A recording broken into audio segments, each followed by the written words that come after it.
Everybody, welcome to MUSE TV. We are with Brian Skerry, who is a part of Secrets of the Whales. What was it about this project that you wanted to take on, be a part of it, and really work? Yeah. Yeah. Yeah. Well, thanks, Michael. Well, actually, I created the project, Secrets of the Whales. I last did a big whale story for National Geographic in 2008. And since that time, I was interested in doing a multi-species story. So over the last decade or so, I was talking to a lot of scientists and reading scientific publications, attending conferences, and trying to find the narrative. That was the trick for me to be able to connect the dots between multi-species. And I noticed this notion of culture that was emerging in the latest and greatest science, the fact that within genetically identical species, whales were doing things differently, much like humans. So I originally pitched it as a National Geographic magazine story, but given the scope and scale of what I wanted to do, I needed a lot more funding. I went to the National Geographic Society and proposed a multi-year fellowship, which was approved. Then I pitched it to the Nat Geo channel, where we grew it into this 4-part series for Disney, and did a book as well. So it sort of organically grew based on the science of whale culture. And you focused on 5 different types of whales for this Yeah. feature, and it's funny how similar to humans, a lot of the emotion, especially from happiness to mourning death to being Mm. part of tribes. And that's one thing that I think a lot of people are going to see and really relate to the whale culture. What was that when you're out and filming everything and seeing that firsthand? What was that experience like for you? Well, it was extraordinary. I've been diving and exploring the world's oceans, making pictures for over 4 decades. And all the animals that I encounter, sharks and seals or little invertebrates, I love it all. But there's something very, very special about being in the presence of whales and dolphins, all cetaceans. They have big brains. They are highly sentient. They have these rich societies. The neurons in their brain are able to process things in ways that we don't fully understand. So when they allow you into their world, when these animals let you close and sort of accept you, it's like being with an alien species, but you know that they're operating on a very high level, and you do get to see these things. So what I had for a shot list of things that I wanted to achieve or hoped that we would see were certain of these cultural elements, the things that they do different in different parts of the world. But beyond that, as you just described, you get to see their personality, you see emotion, you see joy, you see grief, celebration, so gameplay, all of these things that do in many ways, I think, mirror human activity as well. And with it coming out on Earth Day, which is a great celebration now, and it's been growing and growing and growing every year. Mm. What how are the importance of whales in our society? Because we've seen it throughout movies. Like I always go back to Star Trek. Absolutely. I mean, and it showed when they showed the atmosphere of what happens if whales were taken out of the ecosystem. But in a Yeah. lot of ways, that's based on a lot of truth as well. If there's no whales, the Earth Right. will have damage. The same thing like any other species Mm. on this planet. Yeah. What is your thoughts on that, and how what can we do to help save the whales and help keep them and help grow their population?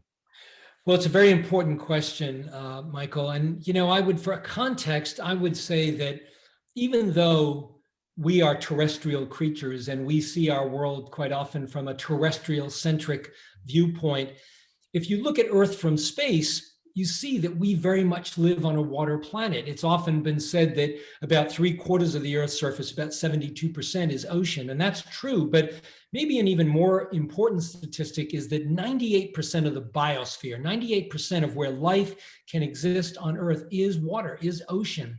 Every other breath that a human being takes comes from the sea. No matter where you live, the ocean is the greatest carbon sink on Earth. It takes in carbon and gives us back oxygen.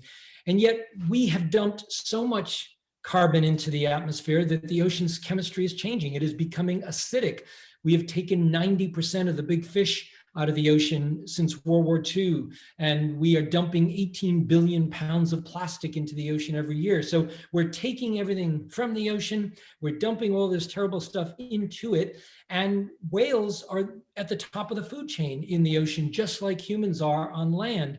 And we are intimately connected to the ocean, even though we are, as I said, land creatures. So I think, my belief is on Earth Day and with Secrets of the Whales, my hope is that, at a very basic level, folks will enjoy the cinematography, the stories, the celebration. It's a happy story about the latest and greatest science celebrating these animals. But on a more personal level, my hope is that if folks can see the ocean and ultimately our planet through the lens or through the eyes of these beautiful animals that have rich cultures and societies and emotion, that maybe that's a bit of a game changer, that we can't unknow that once we know it. And maybe as a result, we want to take better care of the planet. We want to take care of the oceans because we know that there are these families out there living and sort of are at our mercy in many respects. So that's kind of my hope.